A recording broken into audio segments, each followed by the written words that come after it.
Iran's foreign minister Abbas Araghchi sat down in front of cameras this week and said something that should be front page news everywhere. Word for word, we did not ask for a ceasefire. We need to continue fighting for the sake of our people.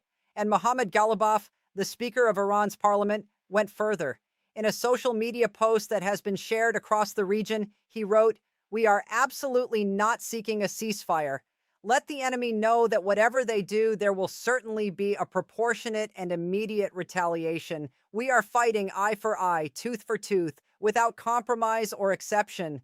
That is the public face of Iran on day 12 of Operation Epic Fury. Defiant, absolute, unyielding.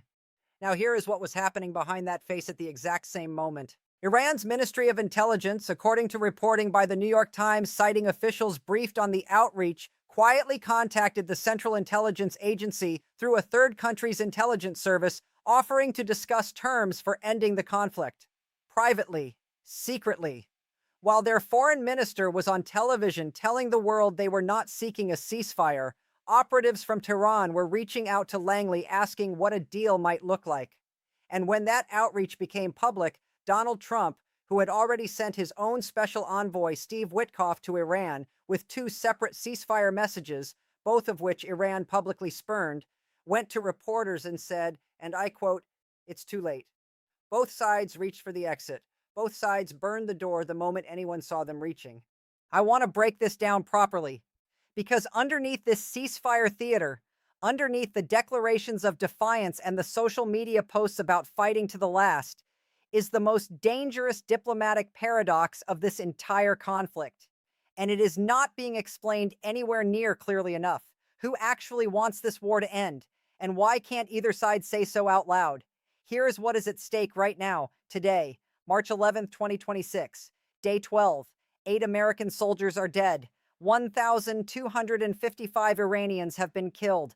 200 of them are children. In the southern Iranian city of Manab, a strike destroyed the Shajare Tayyebe Girls Elementary School. 165 people died inside that building, mostly young students. Tomahawk missile debris was found at the site, gone. 165 people in a school. The Strait of Hormuz remains functionally closed to international tanker traffic. Brent crude has crossed $100 a barrel. The Center for Strategic and International Studies calculated that the first 100 hours of Operation Epic Fury cost the United States $3.7 billion, almost entirely unbudgeted. Iran has launched strikes across 9 countries.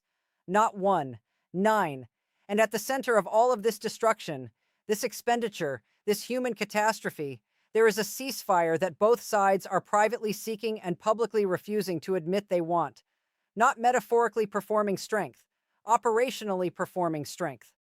While people die inside the gap between what leaders say publicly and what their intelligence services are doing in the dark, who actually wants this war to end?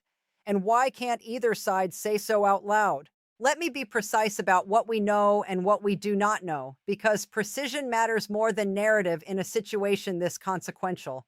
What we know, according to reporting by The Guardian, confirmed by multiple officials familiar with the discussions, Donald Trump's special envoy, Steve Witkoff, sent 2 separate messages to Iran seeking a ceasefire. Iran did not merely decline. Iran publicly announced its rejection, framing each approach as evidence of American weakness rather than diplomacy.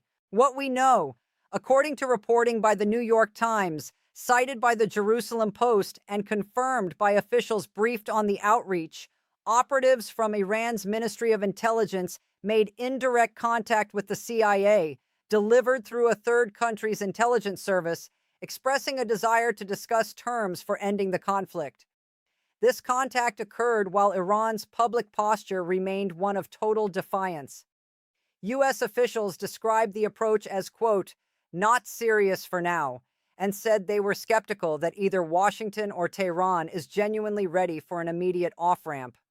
What we know, when the New York Times published its account of Iran's back-channel CIA contact, Trump immediately shifted his public posture.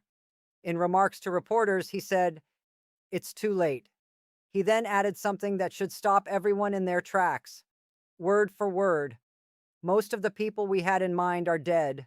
Pretty soon we are not going to know anybody." What we do not know, whether Witkoff's ceasefire messages and Iran's CIA outreach were coordinated, sequential, or genuinely independent, and therefore, whether any functional diplomatic channel capable of delivering a real agreement actually exists between Washington and Tehran right now.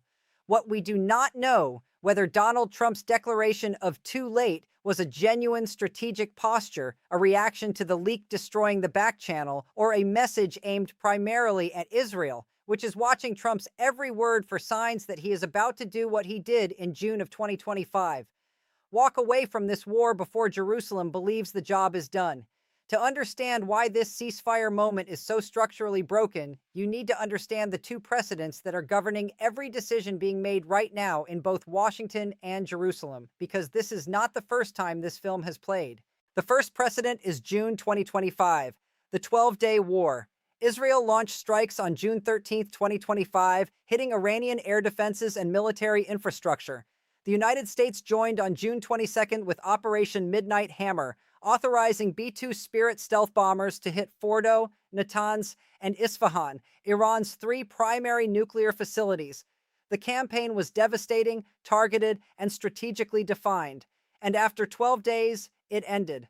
Not because Iran surrendered, not because Iran's capabilities were destroyed, it ended because Trump agreed to a ceasefire brokered by Oman, which had been facilitating indirect talks in Geneva. And critically, Trump then pressed Israel to scale back its own planned retaliatory strike after Iran violated the ceasefire terms. Israel was forced to limit its response to destroying a single radar installation near Tehran. A single radar, after 12 days of strikes that killed top Iranian commanders and degraded major military infrastructure. Jerusalem accepted because it had no choice. Washington had decided the campaign was over. Iran studied that outcome carefully. The second precedent is the Houthi campaign in Yemen. In mid-March 2025, Trump launched a major air and naval operation against the Houthis in the Red Sea, promising to restore deterrence and end attacks on international shipping. The campaign lasted roughly 7 weeks. It cost approximately $1 billion. It involved lost drones and at least 2 jets that fell from aircraft carriers. And on May 6, 2025, 2 days after a Houthi ballistic missile struck near Ben Gurion Airport in Israel, Trump abruptly ended the campaign. An Oman-brokered arrangement was announced. Trump declared the Houthis had surrendered and just want peace.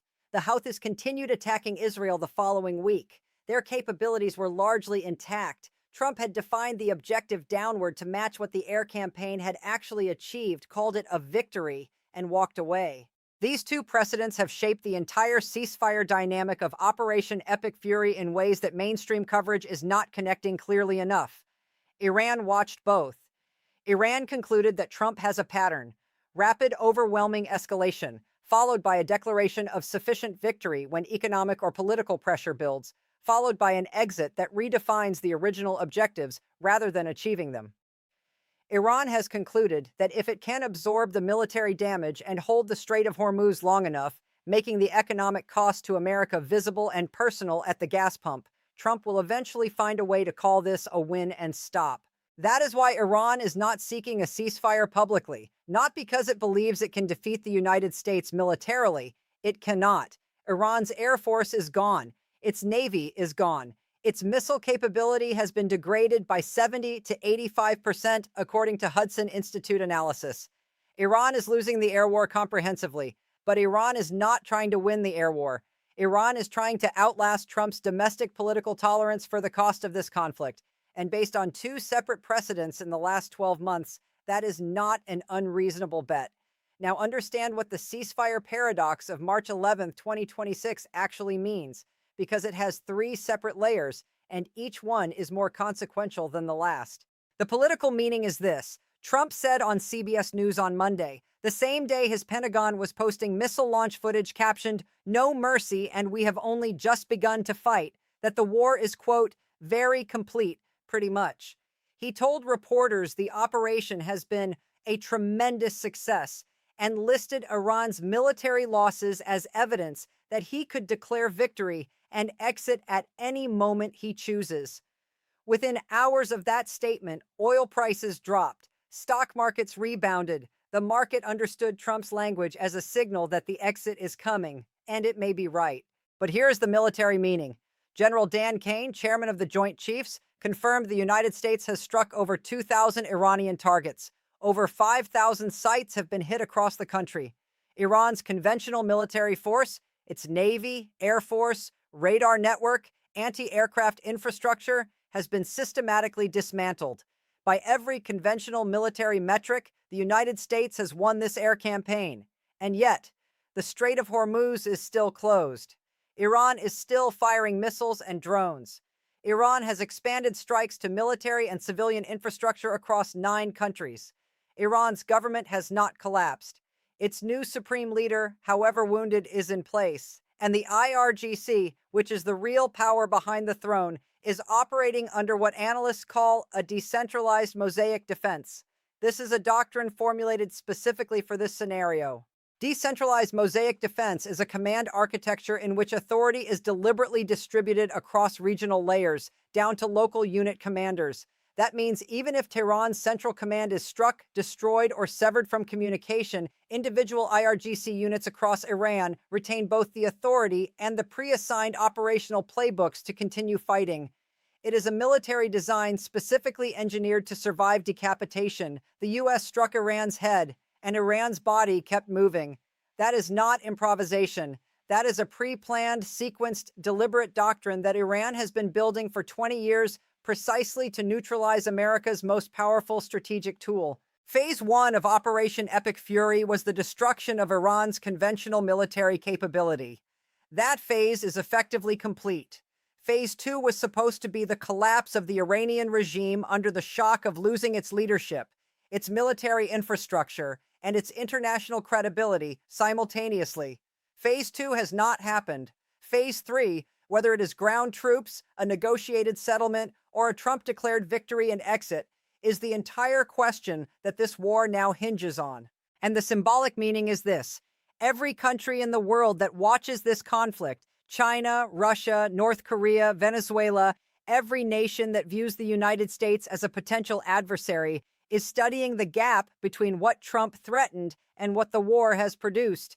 If Trump exits this war with a declaration of success before Iran's strategic capabilities are permanently eliminated and before any successor government is in place, the lesson that every adversary on earth draws is simple. Absorb the first strike. Hold your economy as a weapon. Wait. And eventually Washington will find a way to call it even. That is the language of deterrence being rewritten in real time, not in America's favor. And now look at the fracture. Because the deepest crack in this entire situation is not in Tehran, and it is not in Washington. It is in the relationship between Washington and Jerusalem, and it is widening fast. Israel does not want this war to end the way Trump is framing it. That needs to be stated directly. Israel's war objectives in this campaign extend beyond what the United States has publicly articulated. Jerusalem wants Iran's ballistic missile capability degraded further, far beyond its current state. Jerusalem wants Hezbollah's military infrastructure in Lebanon dismantled, and those strikes are ongoing even as the U.S.-Iran dynamic shifts.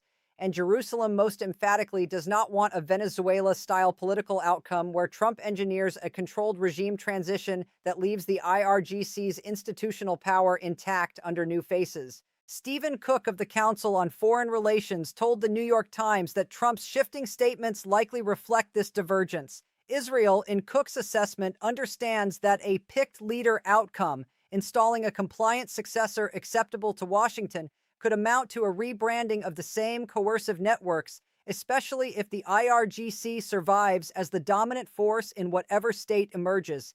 Israel is trapped between a security imperative it cannot defer and a patron it cannot control. Jerusalem cannot continue this war indefinitely without American logistical and political cover. But Washington is signaling, through Trump's market-calming language, through the repeated emphasis on how much Iran has already lost, through the framing of current military achievements as potentially sufficient, that the exit is closer than Israel wants it to be. And there is the Houthi precedent sitting in the room like a ghost. In May of 2025, Trump ended the Red Sea campaign, declared victory, and pressed Israel to accept an outcome where the Houthis retained their military capabilities. The Houthis fired at Israel the following week. Jerusalem accepted because it had no realistic alternative. If that pattern repeats, if Trump finds a ceasefire formula that allows him to declare victory while Iran's nuclear program remains unresolved and its IRGC structure survives, Israel will be left with the same impossible calculation it faced last June. Accept Washington's version of done, or continue the fight alone, without American political cover, without American ordnance resupply, without the strategic umbrella that makes the entire campaign viable. Meanwhile, more than 80 nations are sponsoring a Bahrain-backed resolution at the UN Security Council condemning Iran for its attacks on Gulf states. Russia is expected to sponsor a separate motion calling for a ceasefire. China has publicly called for an unconditional ceasefire. Oman, which brokered the June 2025 truce, is reportedly in active contact with both Tehran and Washington. The diplomatic infrastructure for an exit exists. What does not exist is the political will on either side to be seen using it. Before we go any further, stop at the economic dimension for a moment, because what is happening to the global economy right now is not a side effect of this war. It is Iran's primary strategic weapon. The Strait of Hormuz carries approximately 20% of the world's daily crude oil supply and an equivalent share of global liquefied natural gas.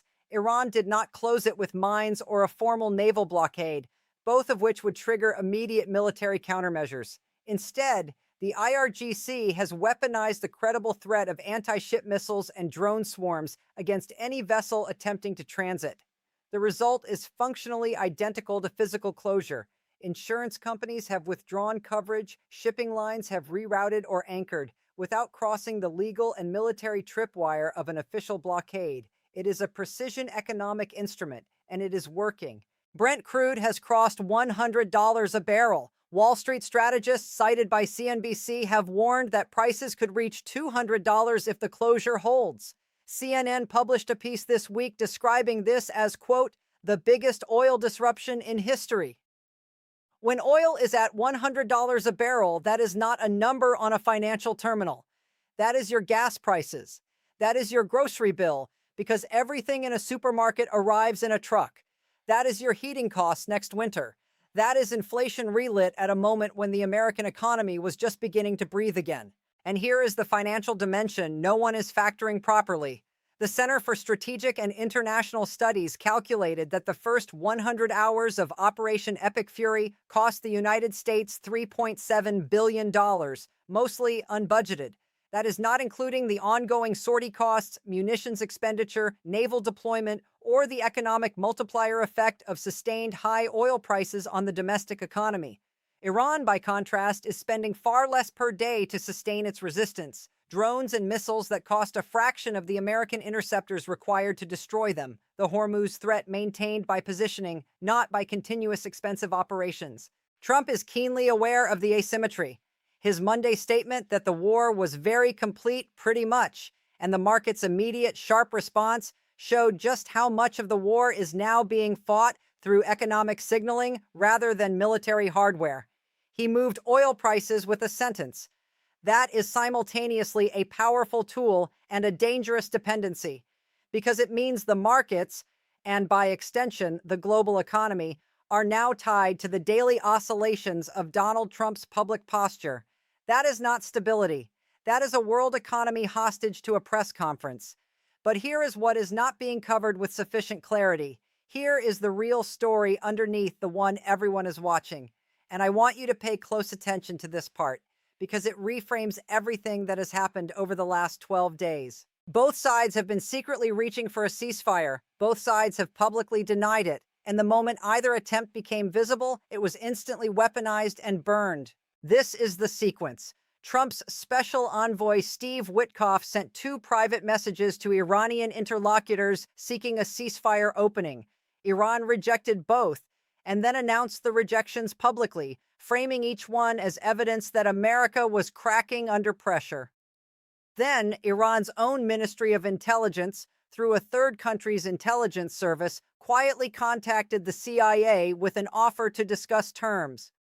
This is back-channel diplomacy, the kind that has ended most of history's major conflicts, the kind that requires secrecy to function, because the moment it becomes public, the narrative value of the approach is destroyed, and the leader who reached out is exposed as weaker than their public posture claimed. When the New York Times published the account of Iran's CIA outreach, Trump went to reporters and said, "It's too late," after his own envoy had already sent the first two messages. Let that settle for a moment. The United States reached out first, privately, twice. Iran rejected both approaches publicly. Then Iran reached out privately, once through intelligence channels. The United States rejected it publicly. Both sides reached for the same door. Both sides slammed it shut the instant anyone saw the hand on the knob. This is the prisoner's dilemma made operational. In a conflict where narrative is now as strategically important as military capability, where Trump needs to be seen winning and the IRGC needs to be seen surviving, the first side to publicly seek a ceasefire loses the political argument, even if both sides privately want to stop, even if the economic cost is becoming unbearable, even if the killing of children in schools is generating the kind of international outrage that will eventually constrain both governments. Neither side can be seen blinking, and so neither blinks, and the war continues, not from strategic conviction, but from the politics of optics. Trump himself acknowledged the shrinking of the potential negotiating pool with a sentence that revealed more than he likely intended. Quote, "Most of the people we had in mind are dead. Pretty soon we are not going to know anybody." Read that carefully. The United States has struck the Iranian leadership so comprehensively that Washington is running out of known interlocutors, people who could sign an agreement, deliver compliance, and be held accountable. The harder the campaign hits Iran's leadership structure, the more difficult it becomes to identify a counterpart capable of delivering the strategic concessions the United States says it wants. The campaign is simultaneously pursuing and destroying the conditions for its own resolution. This war cannot end by military victory alone, because there is no Iranian figure left with enough authority, legitimacy, and institutional control to sign the surrender Trump has demanded. And it cannot end by the ceasefire that both sides are secretly seeking, because the act of seeking it publicly is itself a defeat in this particular war. Who actually wants this war to end? Both sides. And why can't either side say so out loud? Because saying it out loud means losing. There is no off-ramp visible right now, not because no one is looking for one, not because the diplomats are not working, or the intelligence services are not communicating, or the mediating countries, Oman, China, Qatar, are not active. They are, all of them. There is no off-ramp because the very act of taking one publicly is, in this conflict, indistinguishable from defeat. And neither side, not the American president managing a midterm election year with oil above $100 and 8 soldiers in flag-draped coffins, and not a new Iranian supreme leader who needs to prove the IRGC did not elevate a weakling, can afford to be seen taking it first. The conditions that would make a ceasefire possible, back-channel trust, political cover for both sides, a shared narrative of mutual dignity, have been systematically destroyed, not by accident, by the public burning of every private approach the moment it became visible, by Trump saying too late when Iran reached out, by Iran announcing the rejection of Witkoff's messages as a propaganda victory, by a media environment in which every whisper of diplomacy is immediately amplified into a confession of weakness. Meanwhile, a 7-year-old girl's remains are being carried out of a school in Manab. Another oil tanker sits anchored in the Gulf of Oman, its cargo going nowhere. Another family in Tehran keeps their front door unlocked so they can sprint to a basement when the next explosion shakes their windows. 8 American families have been handed folded flags. This is a war that both sides want to end, and neither side can afford to end. That is not a strategic stalemate. That is a trap. And the longer both sides perform strength for their domestic audiences while the back channels quietly burn, the more permanent the damage becomes. To Iran's civilian population, to the global economy, to American credibility, and to the very concept that wars can be ended through diplomacy when the optics of diplomacy have become more dangerous than the war itself. Who actually wants this war to end? The answer has not changed. Both sides. And why can't either side say so out loud? That is where we are today. I will be back the moment something breaks. Share this if it gave you value. This story deserves far more attention than it is getting. Drop your thoughts in the comments. I read every single one. See you in the next one.